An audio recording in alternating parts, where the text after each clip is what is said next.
kapatid ha, sa Feb 21 na po mapapanood yan, Signal Play app, Viva One app, and soon sa Kapatid Network. So abangan nyo syempre ang Project Loki. Pero may isa pa tayong chika, Wattpad hit din, diba? Tuwan-tuwa nga si Ashton Olviga sa mga sumusuporta pa rin syempre sa book 2 ng Ang Mutya ng Section E.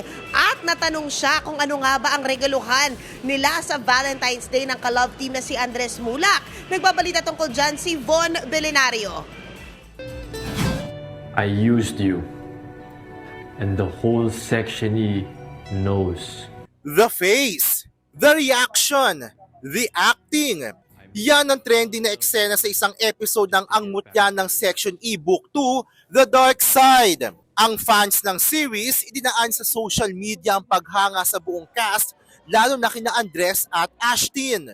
Alam namin na marami nag-aabang dun sa scene na yon, kaya sobrang nervous kami. Pero yung nervousness na ramdaman namin, parang ginawa na lang namin siyang inspirasyon para mas maramdaman namin yung eksena na ginagawa po namin. And thankfully, nagustuhan din ng mga manonood.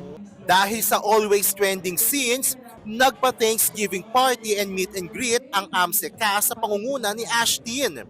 Nakisaya siya sa iba't ibang party games at nagbigay pa ng song number.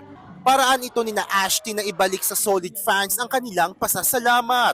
Nare-remind ako sa mga taong sumusuporta sa akin, wow, maraming sumusuporta at nagmamahal sa amin. And tinutulungan talaga nila kaming, alam mo yun, ma-achieve yung pangarap na, hindi lang sa akin, pangarap naming lahat.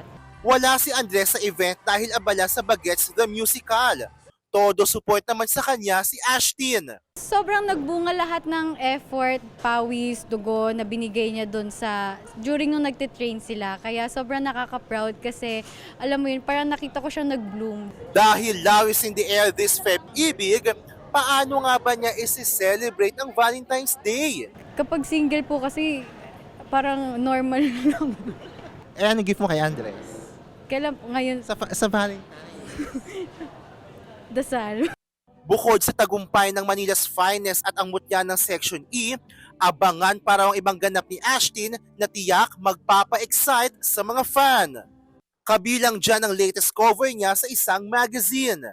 Na-shock talaga ako kasi first time ko po yun magkaroon ng photoshoot na parang ganon kabongga. Mga kapatid, ako si Von Belenario para sa 1PH.